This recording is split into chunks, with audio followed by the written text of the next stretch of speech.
Right, we are here outside government buildings and I'm delighted to be joined by Ireland rugby legend Tony Ward. Tony, what moved you to get involved so publicly with this current movement? If I was to put it down to one person, and I've no problem saying this, it has to be David Hickey, Dr. David Hickey. Dave is just a remarkable human being, and he's inspirational when you talk to him. He's one of these people who just gives all the time. And I know Dave going back to my rugby playing days, my school days, just after I left college way back when, through the family as well. So he was the individual who certainly got me involved. But much more than that is I just like anybody out there and sitting every evening and watching, what we're seeing on television. And I know October 7th was absolutely appalling, and there's no defence for that. But what's followed since is even worse again. And I'm cowardly in the evenings because I can't watch it, because we're watching murder of innocent people on an ongoing basis. And sport, for me, it's been a way of life for me all along. But it's escapism, but it's escaping from the real world. And if sport can do something to help that, and as Michael Darragh said earlier on, that that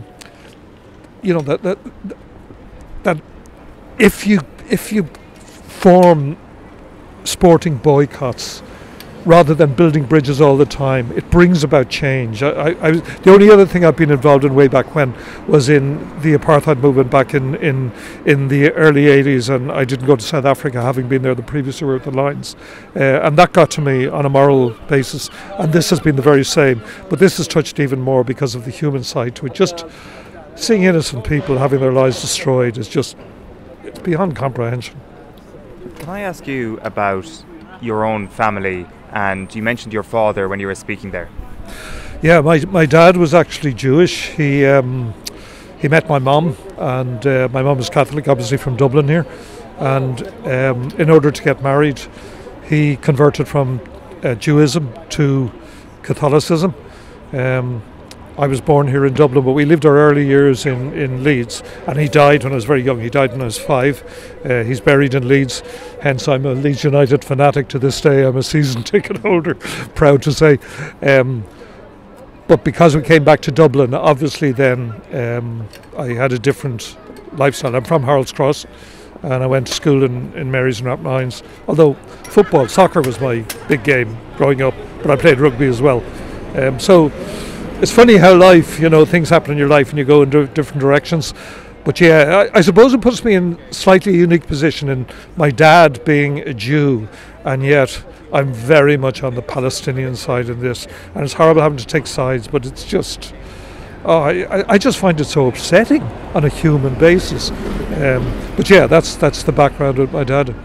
It does also kind of prove the point that the anti-Semitic label that's attached to pro-Palestinian protests just by and large doesn't make sense.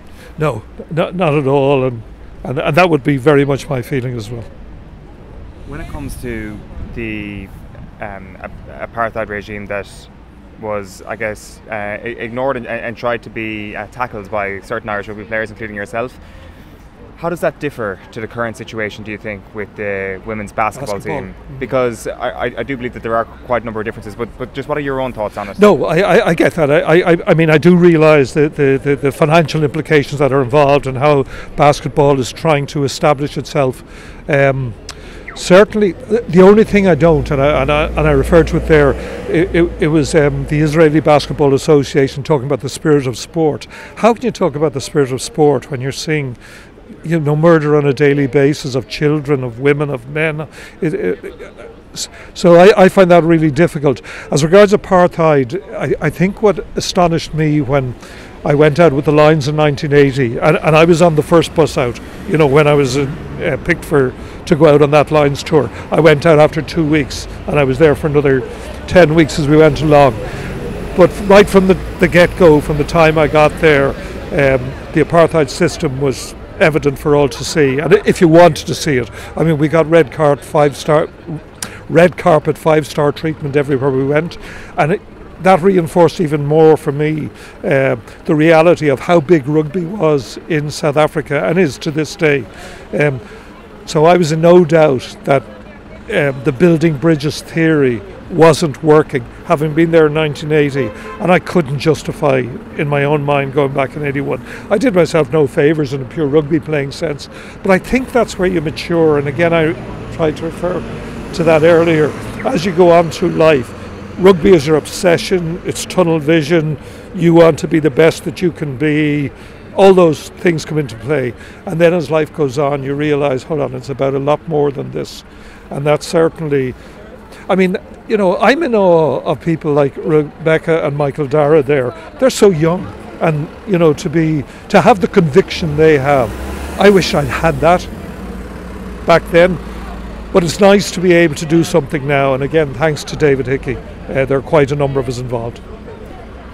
So what I'm very interested in is when you had to take that stand against South Africa, how easy was that, I guess, in terms of how it would be received at that point? Because the reason why I asked that question is that when we analyse the situation with the Irish women's basketball team right now, I suspect there'd be a lot of support for them within the country for them to not fulfil these fixtures and to take the fine and pay the fine if they possibly can. Internationally, it feels it may not be the same, and it may be harder for our Irish basketball to get back into the fold with FIBA, for example. I guess the point I'm trying to make is was South Africa more of a pariah state then than Israel is at this point? Yeah, over a longer period of time. And there was an anti-apartheid movement here with Kader Asmal, who was a lecturer just down the road here in Trinity College. So yeah, there was huge pressure, but it was still up to each individual to decide. And that's one thing I'll say about it. It was never held against me by my fellow rugby players not going. Conversely, I never held it against any others who went. That was their decision. And at the end of the day, John Robbie has come out, as you know, quite strongly a number of times. He's based in South Africa, saying how wrong he was to go in 1980 with the Lions on 81, but even more 81 because he had seen 80, and he regrets to this day going out. But I admire him because he then emigrated, as you know, to South Africa and has lived his life out there in the media, and has operated attacking the system, the political system in which he lives from within. I think that's courage, where I'm like so many others, I'm X thousand miles away, so I could say whatever I want. So he realised he got it wrong, but his point I'm making that when you're that age, no matter what sport it is, you've just, for the basketball players now, they want to play basketball, they want to play for Ireland, and I get that, I fully get that. It's a really difficult one. The only thing everybody is agreed on, it shouldn't be the girls themselves who are having to make those decisions, or guys for that matter. It should be the association that is making it for them, because it could cause the type of rift you're talking about between individuals, those who decide to opt out and those who stay in. And certainly it didn't help me in terms of my relationship with the IRFU, which would have worried me back then. Right. Doesn't cost me a thought now, I can assure you. What I did was the right thing to do, period. Right, that's very interesting. I guess you can completely understand the caution the girls would have right now in terms of their relationship with Basketball Ireland, but by the same token, the five who have already made the stand, it's a pretty remarkable thing to have done. Absolutely, and that's my point, that to do it in, I presume most of them, I don't know the girls, but I presume most of them are in their early 20s. You know, they'd be relatively very young, a long life ahead of them, and to make that decision now on moral grounds, on moral standing, is just, I think it's hugely courageous of them.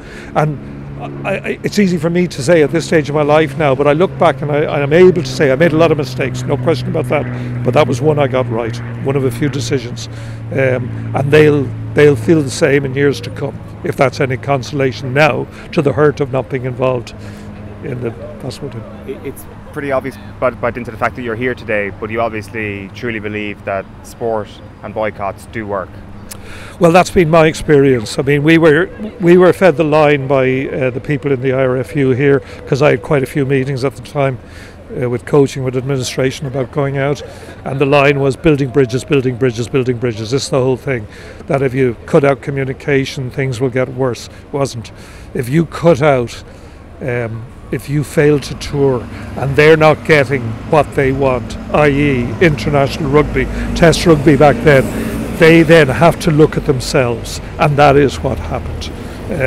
Now I know you'd a lot of remarkable people, none more than Nelson Mandela, In fact, if I was to talk about, this is probably irrelevant, but one of the real plus points, and none of us get involved in any of these things for any ulterior motives, but I remember when the Duns workers, you remember the Duns workers, they boycotted, when Nelson Mandela and Winnie came over in the early 90s after he'd been released from Robben Island.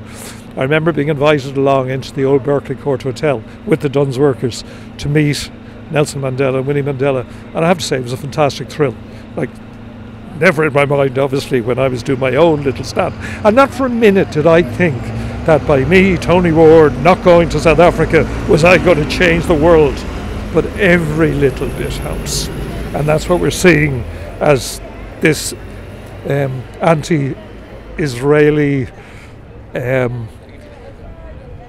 interest among sports people particularly is gaining momentum. Tony, thank you very much. Yeah, no, I hope it's okay. Cheers. Outside government buildings here with Michael Darragh MacAuley. Michael Darragh, I don't think we've had you on the show since last October. Could you just set out first of all why this cause has motivated you in particular to be the face, I guess, or one of the faces of this organisation? I've no interest in being the face of anything, to be honest. So, I think it's just a lot of concerned people got together in terms of people who were interested in this issue, people who saw what was going on, and I think just sports people as a group realised that we have potential to kind of reach into different towns, different communities within the country, and trying to stand up for what's right. I think that's the kind of basic fundamental issue of what's going on here. So I was here in my capacity with Irish Sport For Palestine as a former Dublin footballer, and I suppose what's relevant as well a little bit as a former international basketballer with everything that's going on this week, just to try and take a stand for what's right at the moment. What's your current take on the situation with the basketball team? Because on the one hand you've got 5 women who've done a remarkable thing, and on the other hand the calls will continue to boycott this fixture against Israel. It's a hugely difficult situation. I know a lot of the girls personally. It's not easy. It shouldn't be left on Basketball Ireland. It should come from higher, from FIBA. I think Rebecca O'Keefe has pointed out so eloquently how the hypocrisy of what's going on between what's happened in Russia and Ukraine and what's not happening here. In terms of what's Basketball Ireland's rhetoric on this situation, to be honest. So look, I've said it a million times, there's more important things in sport. This is one of the things that is more important. In 10 years time it's going to be more important that we did not play this game than if we did, and I think that's the line that we need to stick to. Basketball Ireland, I'm not sure what their current situation is with regard to this. Do you believe that if the noise continues that FIBA, not just Basketball Ireland but FIBA, can potentially take a softer tone on Ireland not fulfilling this fixture? Yeah, look, and from the outset, I love basketball. Anyone that knows me, I love basketball. I'm still playing basketball. I work with Basketball Ireland. I'm like, it's not a witch hunt against Basketball Ireland at all. It's just a particular situation that they found themselves in, which is not far from ideal. And they're in a position where we really like them to do the right thing. We'd really like FIBA to take that first step and do the right thing first. I don't know what the hope is. Look, there's a huge clamouring of support for the Irish women's team in terms of not playing this fixture. So, as I said, it's really tough on the girls. These girls are amateur athletes. These aren't live golfers who are getting paid millions to swan about. These are girls who put in every waking moment of their free day to play basketball to get better. And I'm sure they heard all sights set on this match against Israel, and the country's asking them not to play it. So it's a difficult situation. I really appreciate that. And 5 girls, as we've already mentioned, have taken that step. You could easily make the case that the powers that be in the sport would follow their leadership and would understand the sacrifice they've already made by sacrificing what's on the table for them. Now, the flip side of that is that what they would be sacrificing on the table, they would argue, is a huge fine and a crippling financial situation for the organisation, would be their argument if they were here, I'd suspect.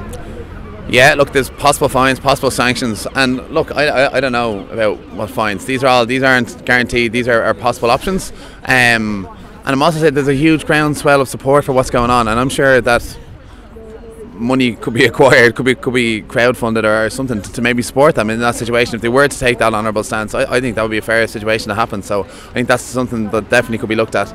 But look, it's not a pretty situation at the moment, but you just want people to do the right thing in the situation that we found ourselves in. How have you found the public support in terms of its strength over the past couple of months? Do you find that it's getting stronger than ever? There's more people supporting you than ever, or do you find that actually it's a battle to keep people aware and vociferous about this subject? there's two things happening. There is war fatigue happening when people know how disgusting and how horrifying what's going on and is happening, and it's making everyone sick to their stomachs. But people just can't physically take it anymore and have to just turn away from it. So we understand that as well. But there's a little part of us that just has to stay angry over the situation. I know we're a couple of thousand miles away, but we still have to stay angry on this situation while it's still going on. So until we have a ceasefire, we'll stay angry and we'll stay active on this. David Hickey is obviously a big part of this as well. We had him in studio a few weeks ago, a remarkable man with a remarkable story.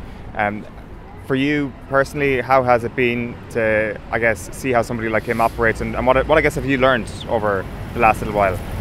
Yeah, look, I think anyone that knows me, it means how close I've been to Dave over the years, and why? Because of his integrity. That is the main thing. So Dave has always done the right thing. There wouldn't be a question over what Dave would do in a similar situation. If you said if Dublin were fulfilling a fixture in some sort of similar vein, Dave would not do it. It wouldn't be a debate, because it's the right thing to do. And I suppose that's why so many people have bought into what Dave has done. Like the Meath footballers have bought in, the teams from the 70s, 80s, 90s, all the rugby players, they've all bought in because people know that Dave is doing it for the right reasons. He's not doing it for ego. He's not doing it to get some Instagram followers.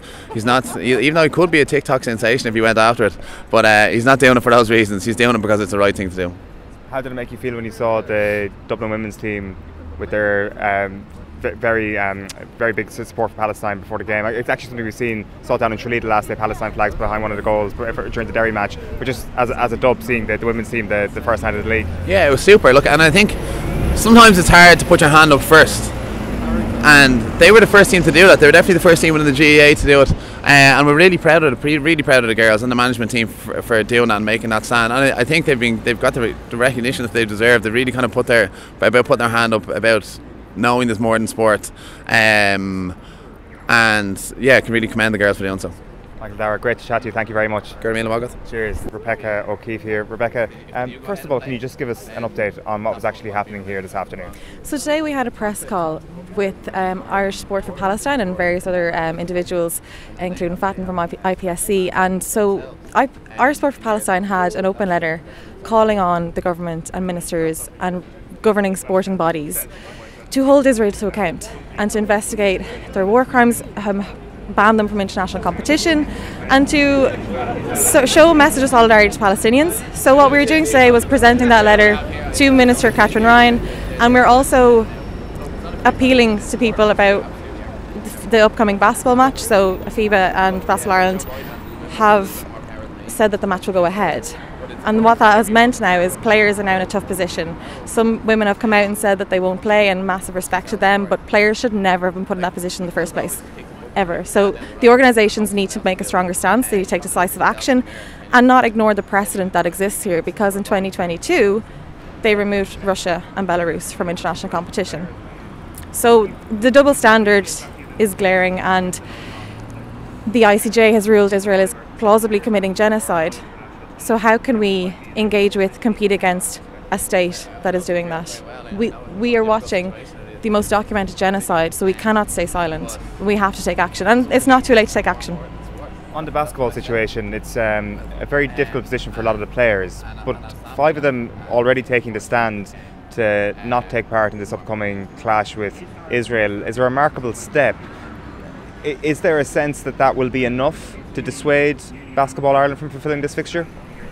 It remains to be seen, but that stand is huge and massive. Like, that is such strength and courage by those women, and I applaud them and support them. And also no judgment to the other players as well, because again, they shouldn't be in this position, but you never know what can happen. It could be that influencing factor for other players to take a stand as well, take that moral stand. Maybe it'll convince Basketball Ireland to actually protect their players as well and take another stand themselves. So you can only hope, and that's what happens. Momentum gathers and people want to be on the right side of history and take that moral stand. So aside from that's being put out there, I guess, from Basketball Ireland's perspective, is that the fine that they would get for not fulfilling the first fixture and then subsequently the second fixture would be astronomical for a country that's fails to, I guess, sustain a women's team during the recession, which you would know all too well. The financial aspect from their perspective is very real.